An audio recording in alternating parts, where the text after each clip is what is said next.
Good morning बच्चों।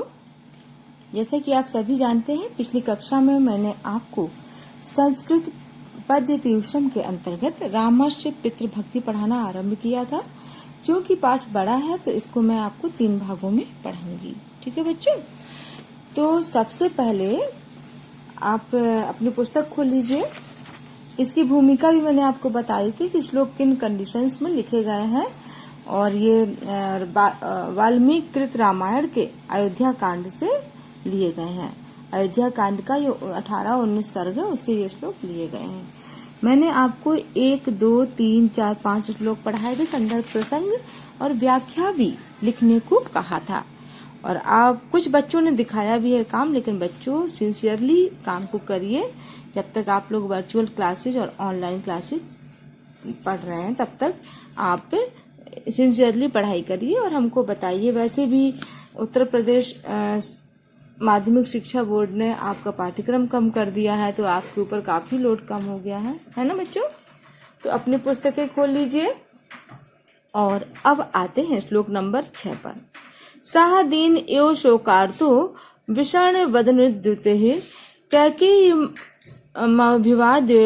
रामो वचनम ब्रवीता। बच्चों इस श्लोक में सबसे पहले शब्दार्थ देखिए कि विषण वादन द्युति अर्थात विषाद के कारण मलिन मुख की कांति वाले।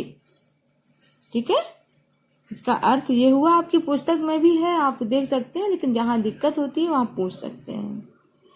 तो यहाँ पर राजा दशरथ जो कि बहुत दुखी है राम के वन जाने से, वही वर्णन किया जा रहा है। तो ये तो इसका एक ही थोड़ा कठिन है शब्दार्थ, मैंने आपको बता दिया। और अब आते हैं व्याख्या पर कि दीन दुखी सह दीन एवं शोकार्तो, दीन दुखी के समान दुख से पीड़ित, दुख के कारण मलिन मुख की कांति वाले। भी मैंने इसका आपको अर्थ बताया था ना, विषण वादन द्युति, कि दुख के कारण मलिन मुख की कांति वाले उस राम ने कैकेयी को प्रणाम करके यह वचन कहा।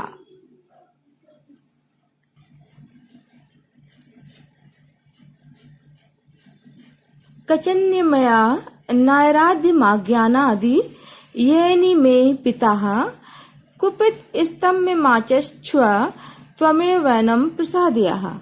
यहाँ पर भगवान राम जब कह रहे हैं अपने पिता से, राम पहले अर्थ इसका शब्दार्थ देख लीजिए बच्चों। कच्चित मतलब क्या कहें, क्या कहीं, आचच्छुआ बताओ, प्रसादय प्रसन्न करो। ठीक है ना बच्चों, ये सब बता दिया आपको अर्थ। कचन्मया अर्थात क्या कहीं, आचच्छुआ बताओ, ये है ना बच्चों यहाँ पे कुपित मस्त माँ आचच्छुआ बताओ। और तीसरा क्या है, प्रसादयः अर्थात प्रसन्न करो। तो यहाँ भगवान राम पिता की इस दशा को देखकर दुखी होकर, बहुत दुखी हो गए हैं। पिता को दुखी देखकर वह बोले कि हे माता, आप मुझे बताइए, क्या कहीं मैंने अज्ञान के कारण कोई अपराध तो नहीं किया जिससे मेरे पिता मुझ पर क्रुद्ध हो गए हैं? हे माता, आप मुझे बताओ और आप ही इनको प्रसन्न करो। यहाँ राम कह रहे हैं कैकेयी से कि हे माता, कहीं मेरे किसी अपराध के कारण मेरे पिता मुझसे नाराज तो नहीं हो गए, क्रुद्ध तो नहीं हो गए? आप ही बताइए और इनको प्रसन्न कीजिए। इनका इस तरह दुखी मन देखा नहीं जा रहा। अतोषयन महाराजम कुर्वन् वाह पितुर्वचा मुहूर्तमपि नेक्षेयम जीवतम कुपते नृपे।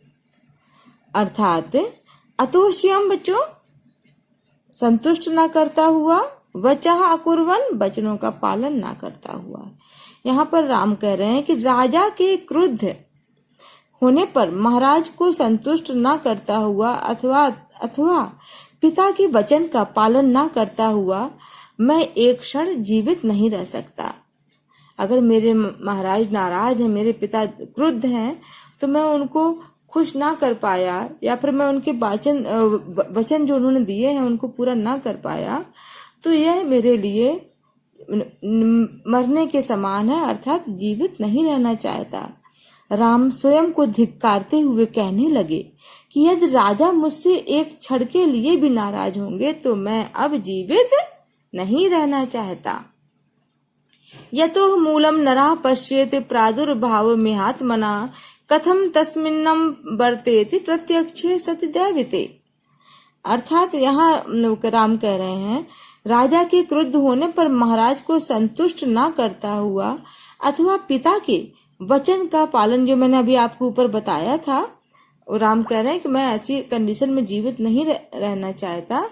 तो इस श्लोक में राम कह रहे हैं कि वह अपनी पितृभक्ति कैकेयी के प्रति प्रकट कर रहे हैं कि मनुष्य इस संसार में अपनी उत्पत्ति का कारण जिसको समझता है, उस प्रत्यक्ष देवता के होते हुए उसके अनुकूल क्यों ना आचरण करे। यहाँ वो समझाने का प्रयास कर रहे हैं कैकेयी को।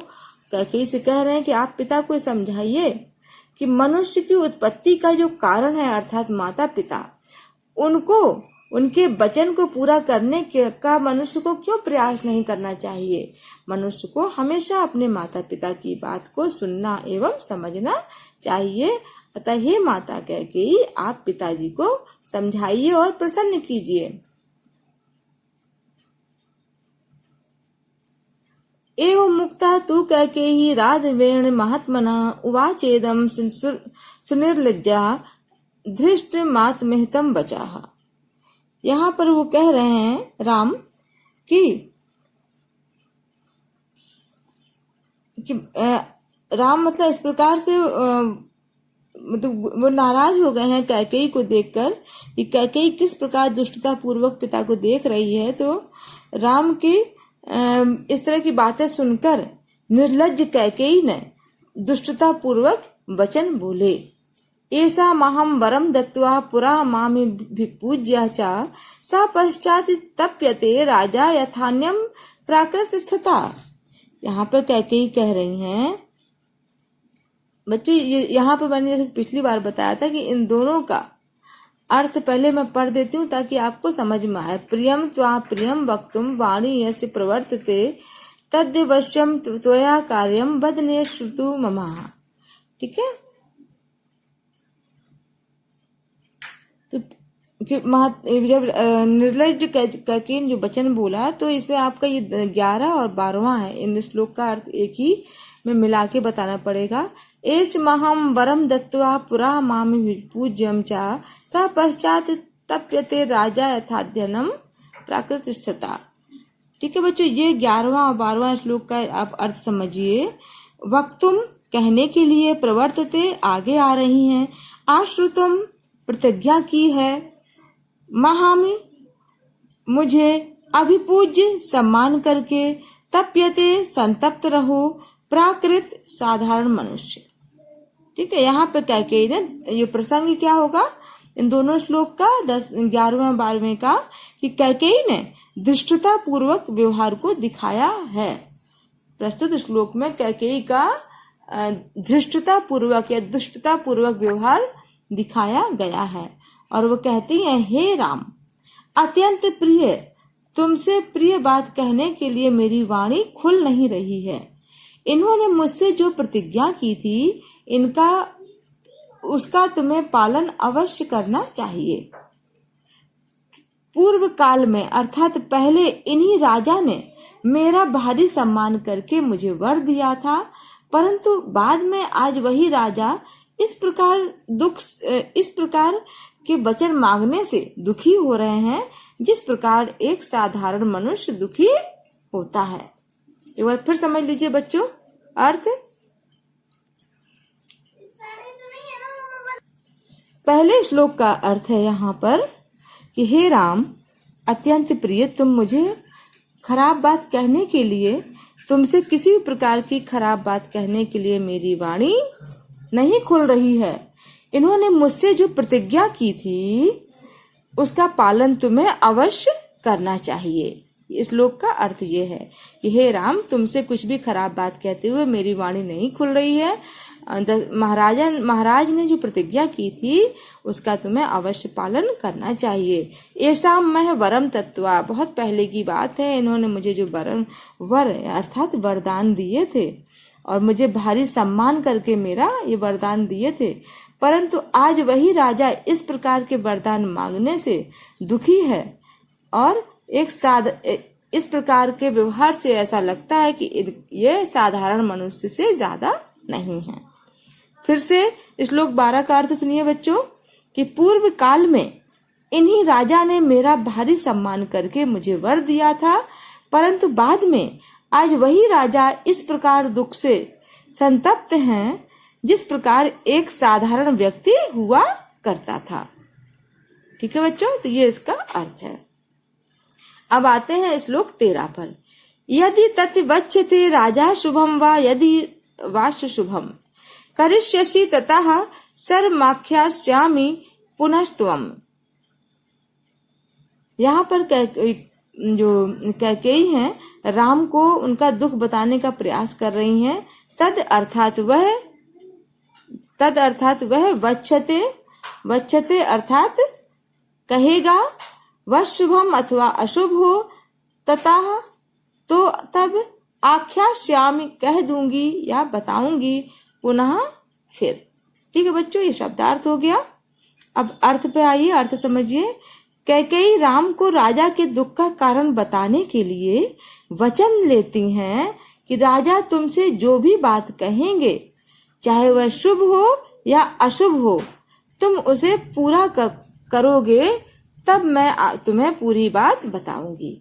फिर से अर्थ सुनिए बच्चों कि कैकेयी भगवान राम से यह कहकर वचन लेती हैं कि राजा से हमारी जो बात हुई है वह मैं तुम्हें इस वचन के साथ बताऊंगी कि तुम उसको पूरा करोगे और उस पर आक्रोश जाहिर या फिर उस पर नाराज नहीं होगे। एतत्तु वचनम श्रुत्वा कैकेयः समुदाहतम उवाच व्यथितो रामस्ताम देवी नृपुसान्यो। इस प्रकार के वचन सुनकर अर्थात एतत्तु इस श्रुत्वा सुनकर समुदाहतम कहे हुए उवाच कहा, व्यथित दुखी नृप सन्निधो राजा के समीप। अर्थात कैकेयी द्वारा इस वचन को सुनकर दुखी हुए राम ने राजा के समीप बैठी कैकेयी को कहा। इस श्लोक का यही अर्थ है कि इस प्रकार वचन सुनकर राम दुखी हो गए और राजा के समीप बैठी कैकेयी से बोले, अहो धिक् नाहर से देवी वक्तुम ममी दृशा व्रचा अहम हिम वचनाद राज्ञा पते मपि पावके।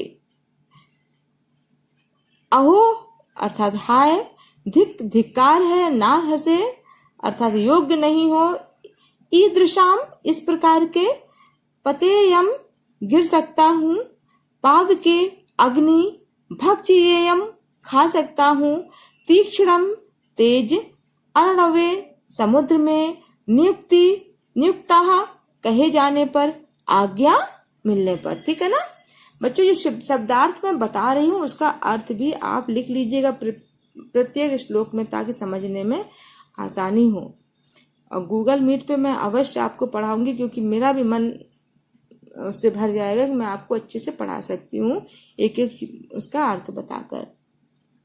ठीक है, तो राम क्या कहते हैं, प्रसंग क्या होगा कि कैकेयी के वचन सुनकर राम कहते हैं कि हाय मुझे धिक्कार है, अहो अर्थात हाय मुझे धिक्कार है, हे देवी आपको मुझसे ऐसी बात नहीं कहना चाहिए, मैं तो राजा की आज्ञा से अग्नि में भी गिर सकता हूँ, राजा और हितकारी गुरु एवं पिता से आज्ञा पाकर मैं तेज विषपान भी कर सकता हूँ और समुद्र में भी गिर सकता हूँ, अर्थात राजा की आज्ञा मेरे लिए शिरोधार्य है। श्लोक नंबर 16 पे आइए बच्चों।